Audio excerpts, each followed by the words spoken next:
এটা কৃষ্ণের জন্মভূমি, যে জায়গাটা ওখানে এসেছি।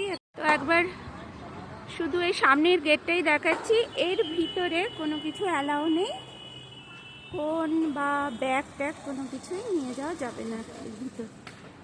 তো শুধু নিজের চোখেই দর্শন করা যাবে, এখানের কোনো কিছু শেয়ার করা যাবে না বা ভিডিও করা যাবে না, ফোন তো নিয়েই যাওয়া যাবে না। তো আমরা ভোরবেলাতেই বেরিয়েছিলাম, এটা মথুরাতে এসেছি। এটা গেটটা কাছ থেকে দেখাচ্ছি একবার। তো ভিতরে যাচ্ছি, ভিতরে গিয়ে কি কি দর্শন করলাম এসে শেয়ার করব সকলের সাথে। তো ভিডিও করার সময় নিজের মুখটা একবার দেখলাম, ঠান্ডাতে পুরো ফুলে গেছে, আর চশমা তো পরাই যাচ্ছে না, চশমা পরলেই তো বাদরে নিয়ে চলে যাচ্ছে, প্রায় সকলেরই চশমা নিয়ে চলে গেছে। তো চশমা পরতে দেখলেই নিয়ে চলে যাচ্ছে, অনেকে দুটো করে এনেছিল, তাদের দুটো চশমাই বাদরে নিয়ে গেছে। তো এই গেট থেকে আমি ভিতরে এবার যাচ্ছি। আমরা যে বাসে এসেছি বাসটা স্ট্যান্ডে চলে গেছে, তো আমার ফোনটা রাখা হয়নি, আমাকে এখানে অফিসে জমা দিতে হবে, ফোন দিয়ে তারপরে ভিতরে ঢুকতে হবে।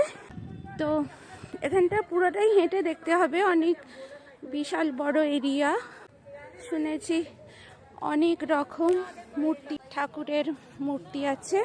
তো ফোন জমা দিয়ে আমাকে ভিতরে যেতে হবে, এখানটা অনেকটাই হাঁটা পথ।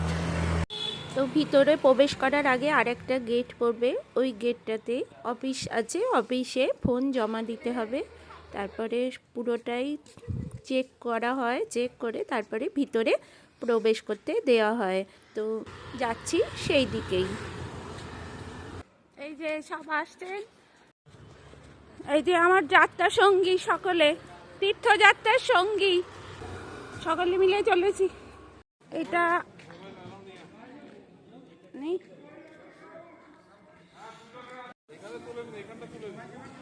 এখানটা ঠিক আছে। তাহলে এবার ফোনটা জমা দিয়ে ভিতরে দর্শনে যাচ্ছি। কৃষ্ণের জন্মস্থান, কারাগার সব দর্শন করা হয়ে গেছে। তো মন্দির দর্শন করে এবার বাইরে বেরিয়ে এসেছি।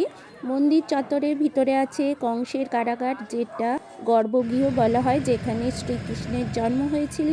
এছাড়া কেশব মন্দির, ভগবত ভবন, যোগমায়া মন্দির আছে।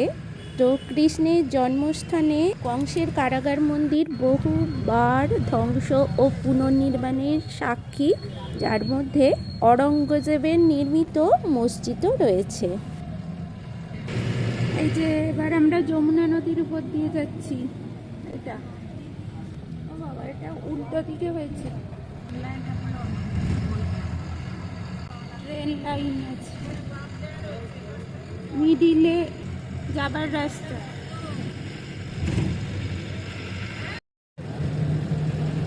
যমুনার চরে তো সব এখন দেখছি চারিদিকেই চর পড়ে গেছে। তো এই যমুনার চারিদিক দেখতে দেখতে আমরা চলেছি এখন গোকুলের দিকে। ঠিক আছে, তাহলে গোকুলে পৌঁছে আবার ফিরে আসছি, ততক্ষণের জন্য টাটা।